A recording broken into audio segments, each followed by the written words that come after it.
नमस्कार दोस्तों। आज की कहानी है बहू गर्भवती हो तो क्या पूरा किचन ही खा पी जाओगी।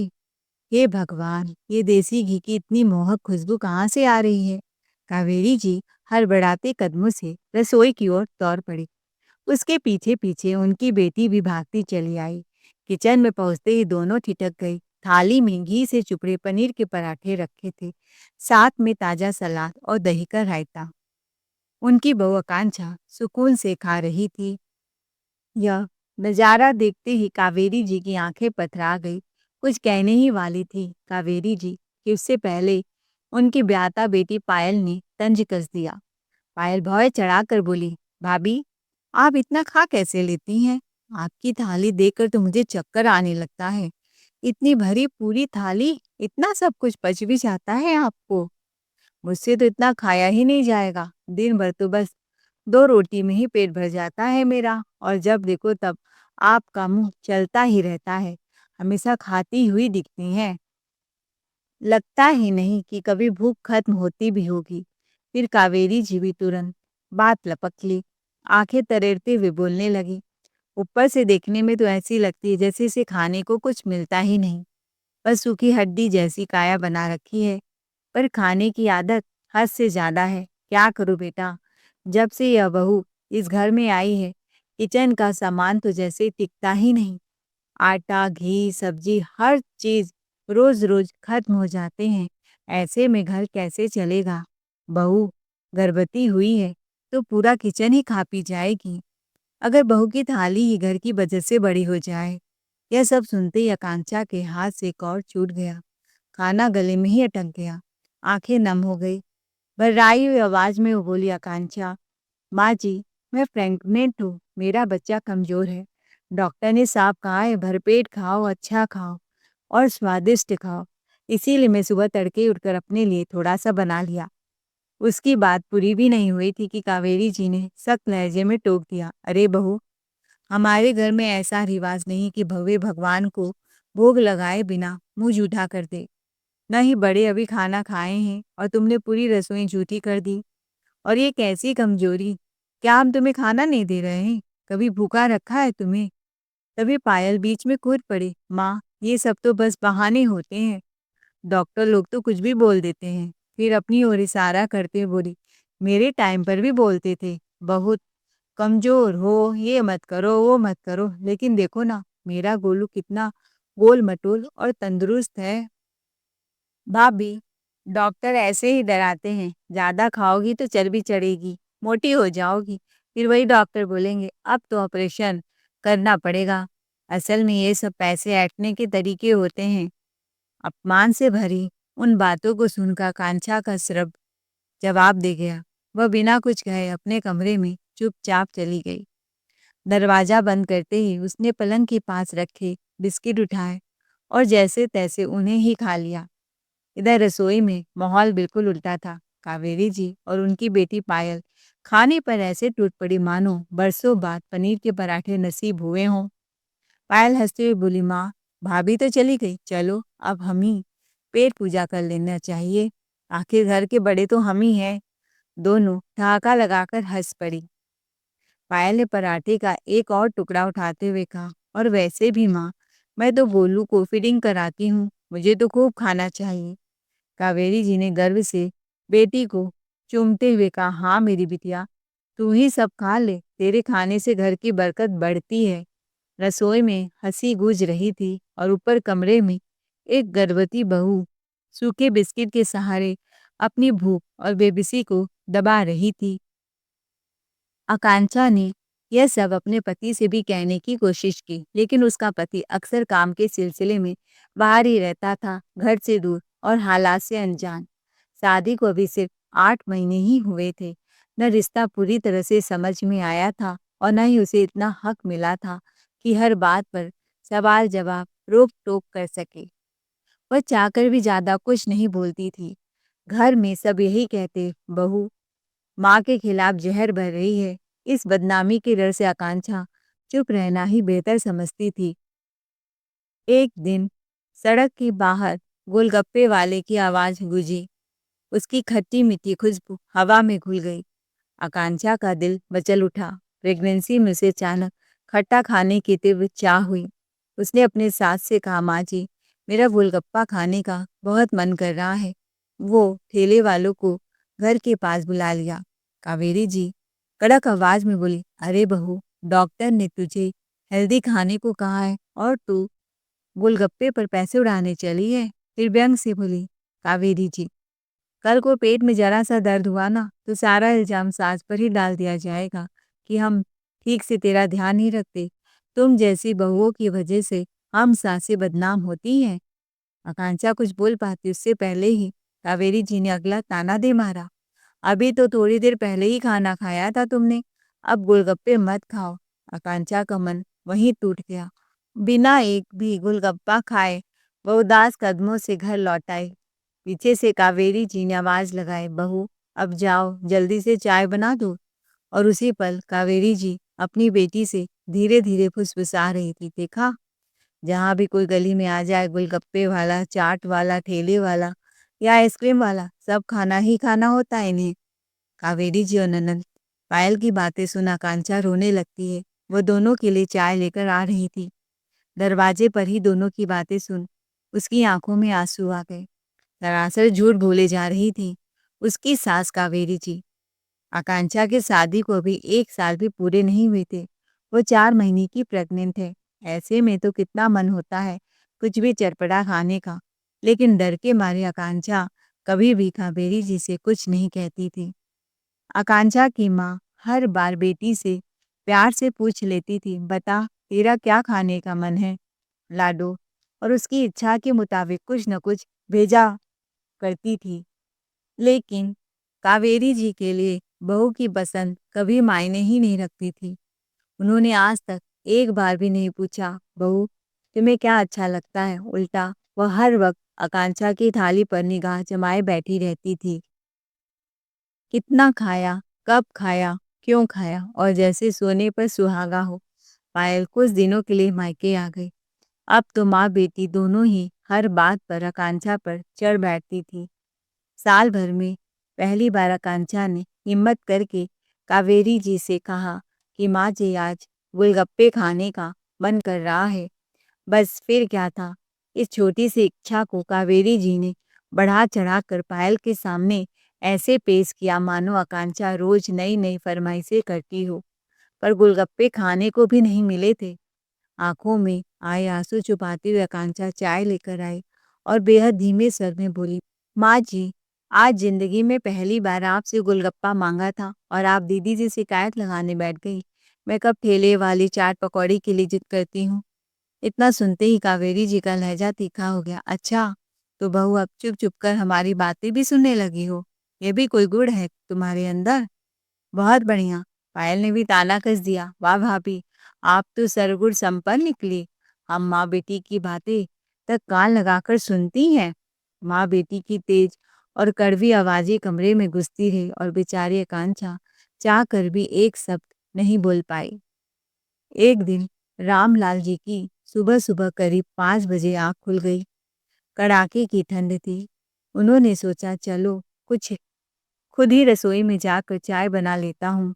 जैसे ही किचन में पहुंचे, देखा दरवाजे पर ताला लटका है। वह घबरा गए और तेज कदमों से कमरे की ओर भागे। अरे भगवान, इतनी जोर जोर से खर्राटे मारकर सो रही हो और किचन में ताला लगा रखा है, क्या घर में चोर आने लगे हैं।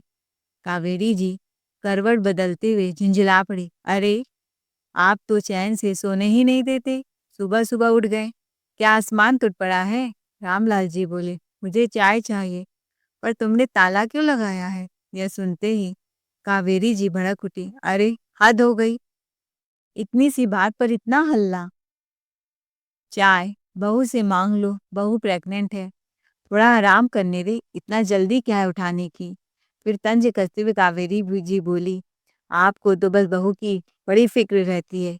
रामलाल जी कड़कते हुए बोले, फिक्र नहीं करूँ तो क्या करूँ, चाबी कहाँ है यह तो बताओ। कावेरी जी बोली, रात को बिल्लियां आ जाती हैं और पूरा दूध पी लेती हैं, इसीलिए ताला लगाया था। रामलाल जी व्यंग में बोले, बिल्लियां आती हैं कि या बहू आती है, यही डर है ना तुम्हें कि बहू सारा दूध पी जाएगी। कावेरी जी चिढ़ गईं। हाँ, तो क्या पूरा दूध वह क्यों पिएगी? क्या उसके बाप ने गाय भैंस बांध के रखी है यहाँ, जो सारा दूध वही पी जाएगी? और मेरा नाती गोलू वह क्या पिएगा? बेचारा भूखा ही रह जाएगा। उसकी दादी कहेगी ननिहाल गया बेचारा, सूख कर काटा हो गया, पतला हो गया।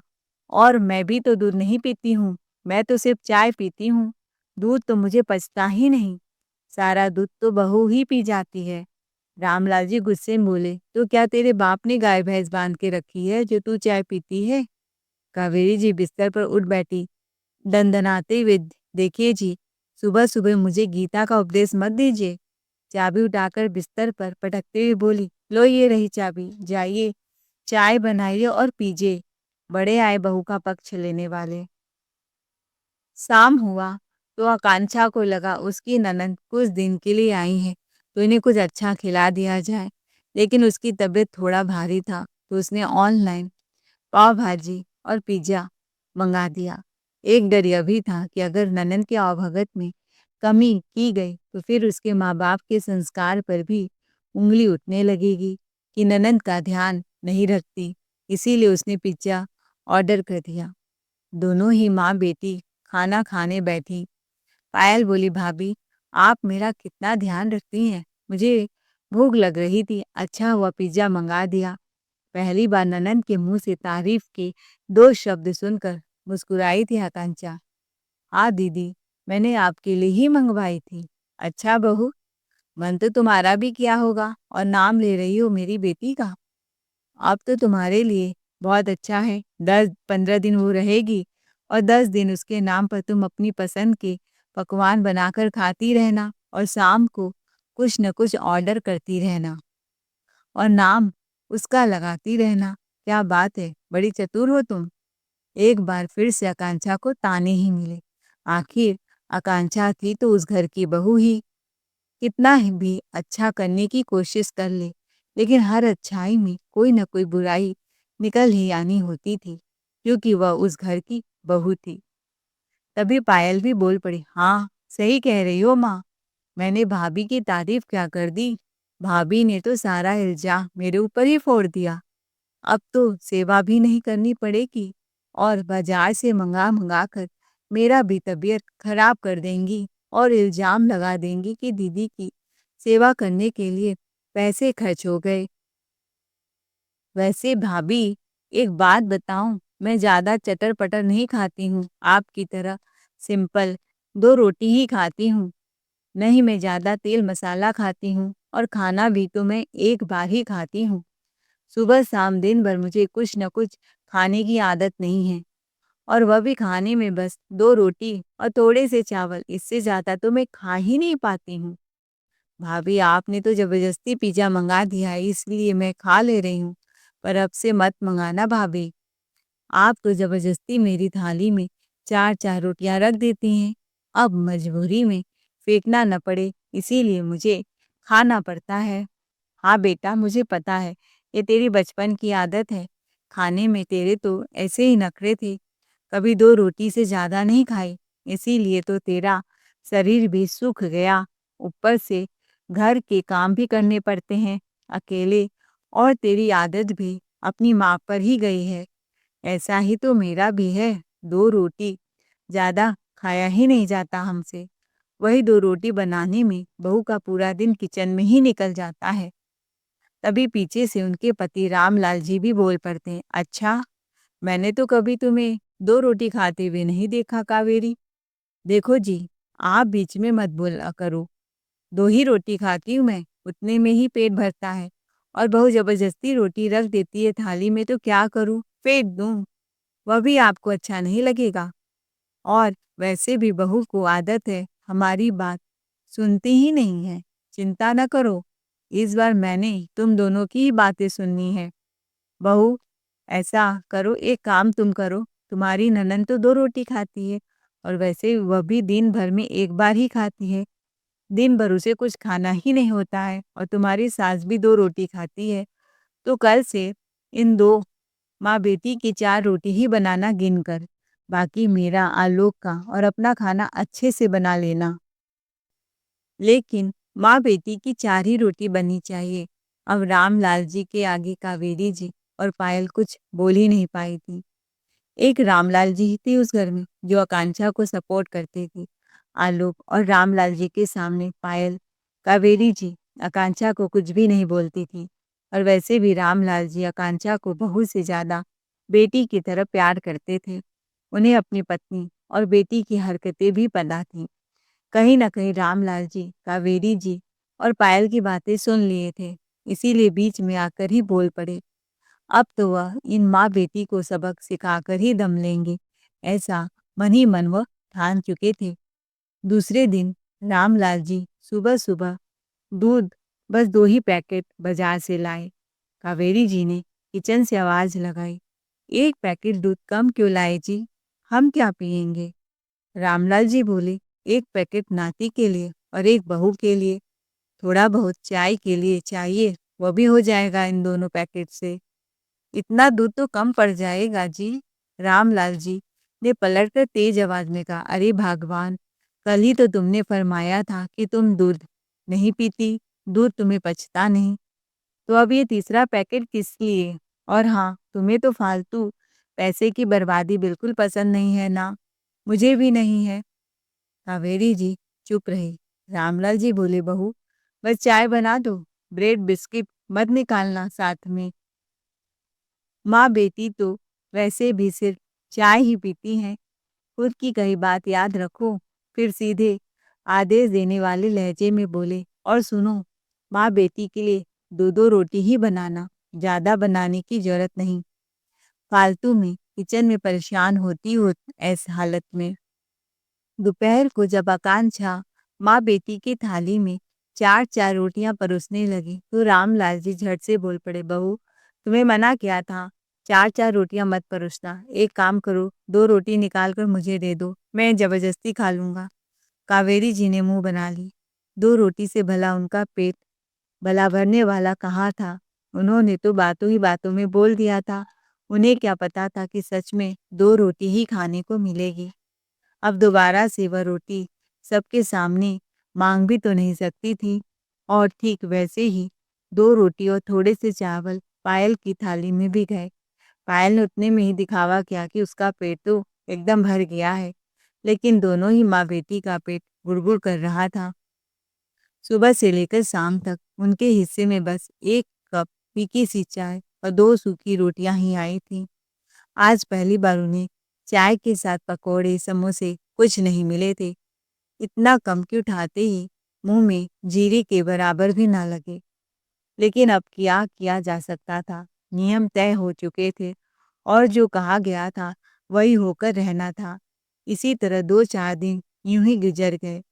भूख ने दोनों की हालत दिन ब दिन बदतर कर दी। चेहरे उतर आए, ताकत जवाब देने लगी।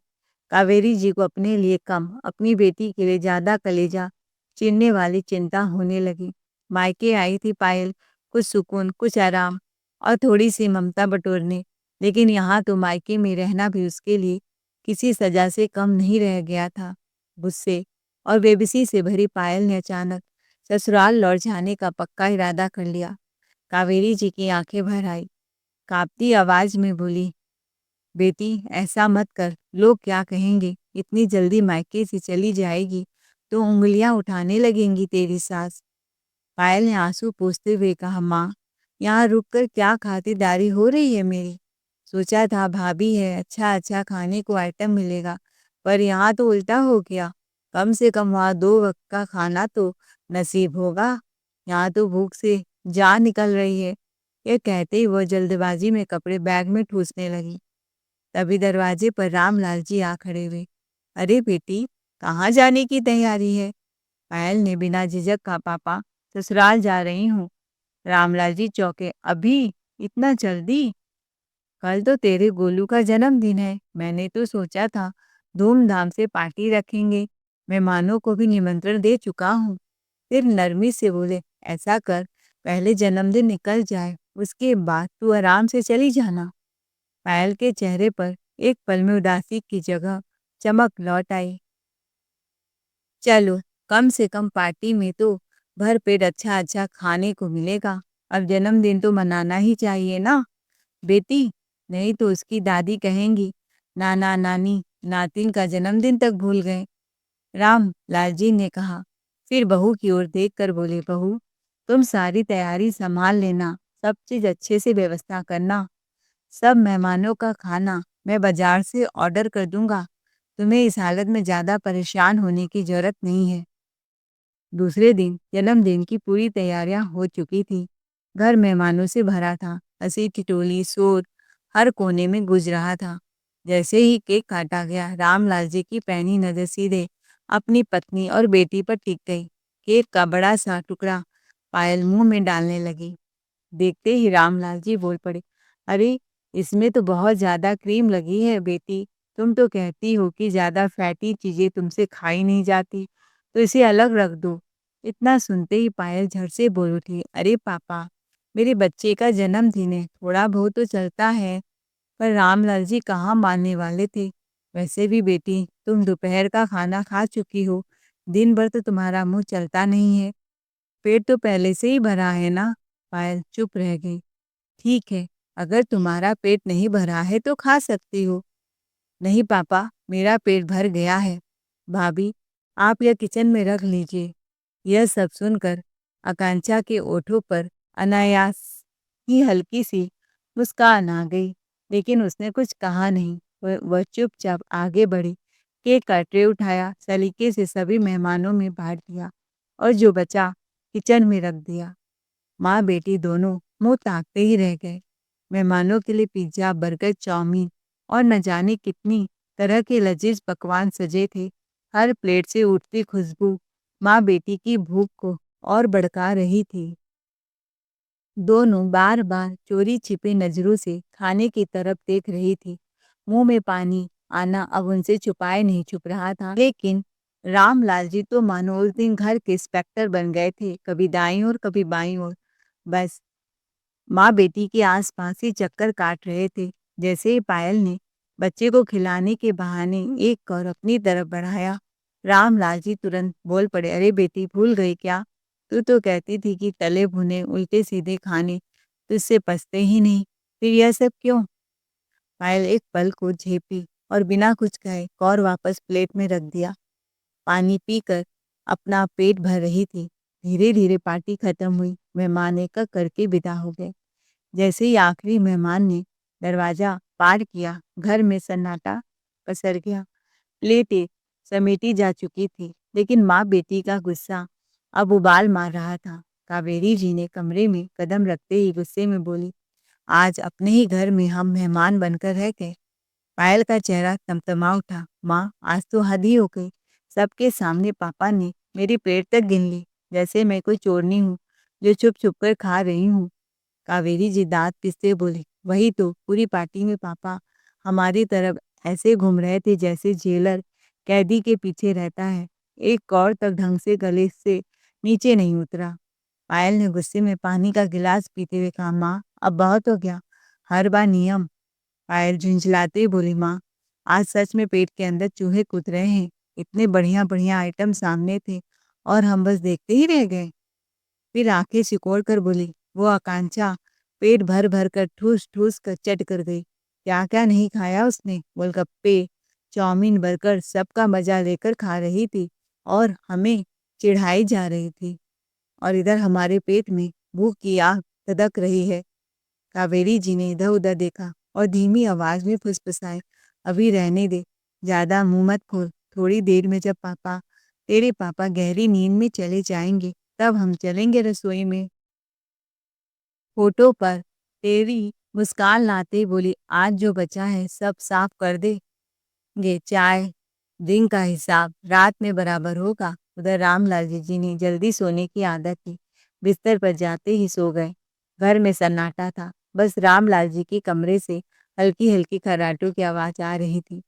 कावेरी जी ने इशारे से पायल को बुलाया, चल अब सही वक्त है। दोनों दबे बाव किचन की तरफ बढ़े। लाइटें जलानी ही वाली थी कि कावेरी जी ने दरवाजा खींचा, पर दरवाजा खुल ही नहीं रहा था। अरे कावेरी जी ने फिर से जोर लगाया, दरवाजा फिर भी टस से मस नहीं हुआ। पायल घबरा कर बोली, माँ ताला है। कावेरी जी का चेहरा उतर गया। ताला? इस वक्त किचन में ताला किसने लगाया? उन्होंने किचन का ताला ही तोड़ दिया। जल्दी जल्दी बचा हुआ पिज्ज़ा, बर्गर, समोसे सब ठूसने लगी। माँ, मुझे केक भी दो ना। हाँ बेटी, यह लो। इतने में पीछे से सख्त आवाज गूंजी, तुम लोग सबके सामने ज्ञान दोगी और रात को चोरी छिपे पेट पूजा करोगी? कावेरी जी हड़बड़ा कर बोली, अरे वो तो मैं तो बस पानी पीने आई थी। रामलाल जी तमतमा उठे, पानी पीने के लिए फ्रिज खंगालना पड़ता है या पिज्जा बर्गर ढूंढने पड़ते हैं? पायल ने बात संभालने की कोशिश की, पापा मुझे भूख लग रही थी, दिन भर कुछ खाया नहीं। भूख बहू को भी लगती है बेटा, फर्क बस इतना है कि वो सामने से खाती है और तुम लोग पीठ पीछे। आज के बाद घर में दोहरे मापदंड नहीं चलेंगे, या तो सबके लिए एक नियम होगा या फिर किसी के लिए नहीं। कावेरी जी और पायल सिर झुकाकर खड़ी रह गईं। आवाजों की हलचल सुनकर आकांक्षा भी कमरे से बाहर आ गई। रामलाल जी ने गंभीर स्वर में कहा, बहू जरा माँ बेटी का खाना परोस दो। जैसे ही थालियां सामने आईं, कावेरी जी और पायल ऐसे टूट पड़ी मानो कई दिनों से भूखे पेट बैठी हूँ, जैसे कोई रोजा बरसों बाद खुला हो। खाना खत्म होते ही कावेरी जी की आंखें झुक गई। भर्राई आवाज में बोली, बहू हमसे बहुत बड़ी गलती हो गई।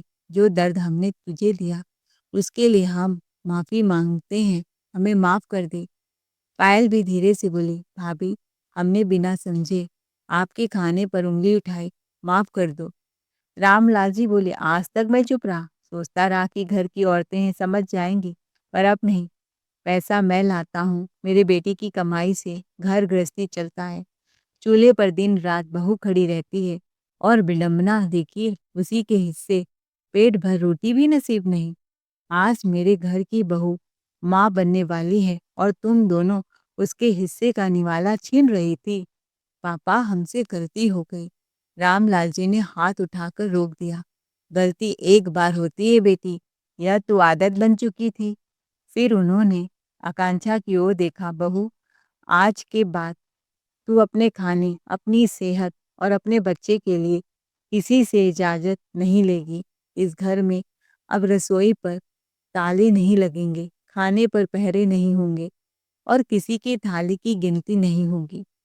कावेरी जी की आंखों से आंसू बहने लगे और एक बार रामलाल जी की आवाज़ और सख्त हो गई, अगर आज की बात बहू को एक भी ताना मिला, एक भी निवाला उससे छीना गया, तो याद रखना घर का मुखिया अभी जिंदा है। बहू इस घर की मेहमान नहीं, वारिस पैदा करने वाली माँ है और माँ को भूखा रखने वाला घर मैं बर्दाश्त नहीं करूँगा।